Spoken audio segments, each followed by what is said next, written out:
আপোনাৰ নামটো কি? ক'ত ঘৰ?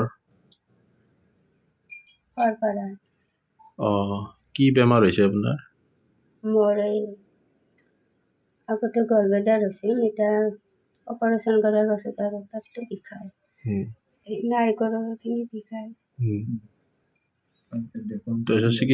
চিকিৎসাত কি ক'লে ডক্টৰে?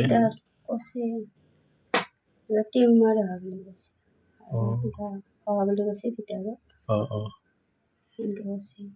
এতিয়া আপোনালোকে কি ব্যৱস্থা কৰিব? কিডনীত কিবা হোৱা বুলি কৈছে। এতিয়া কি কৰিম, এতিয়া পইচা পাই নাই, ঘৰৰো আকৌ নাই, মাটি জমি কি কৰিম। এতিয়া মোৰ ল'ৰা ছোৱালী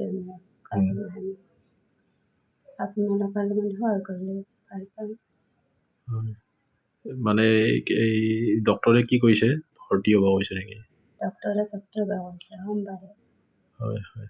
আনকালে পেটটো বিষাই থাকে। ঠিক আছে, হ'ব।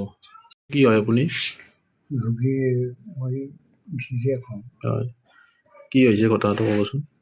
ঘটনাটো আপোনাৰ আজি 8-9 মাহমান আগতে অসুখ হৈছিলে। তাৰপৰা আৰু ঘৰত চিকিৎসা কৰি আৰু গৰ্ভেদা আৰু অপাৰেশ্যন কৰা হৈছিলে। তাৰপিছতেতো এতিয়া অলপ ভাল পোৱা বুলি কৈ আছিলে, অনুক্ৰমে তাৰমানে বিষাই গৈছে, তল পেটটো বিষায়, পানী পকলি এইটো চাই এনে ধৰণৰকৈ বিষায়, এনে কৰি এতিয়া অলপ বেছি হেৰি হৈছে। এতিয়া আমাৰ সেই নিৰুপমা মজুমদাৰহঁতে অলপমান মোৰ বোৱাৰীয়ে হয়, সম্পৰ্কীয়। আপোনালোকৰ সন্তান ল'ৰা ছোৱালী নাই, মাটি জমিও নাই, ল'ৰা ছোৱালীও নাই।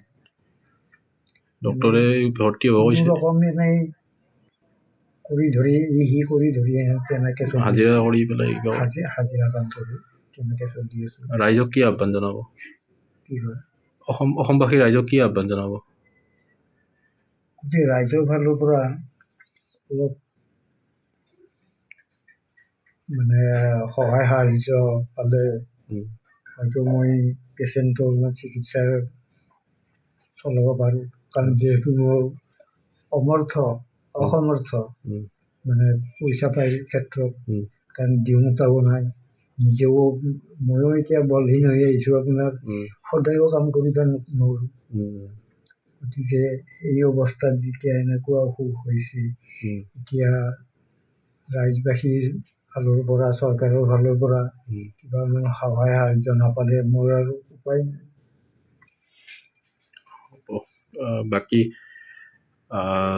ডক্টৰে মানে ভৰ্তি হ'ব কৈছে আৰু ভৰ্তি হ'ব কৈছে ডক্টৰে, মানে সোনকালে ভৰ্তি হ'ব দিছে।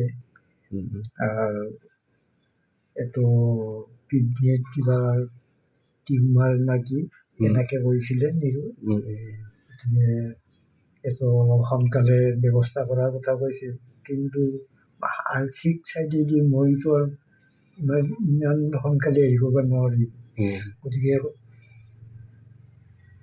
ওপৰ ফালৰ মহলৰ পৰাও কিবা যদি অলপ সাহাৰ্য পাওঁ, তেতিয়াহ'লে মই হয়তো পেচেণ্টক অলপ চিকিৎসা আগবাঢ়িব পাৰোঁ।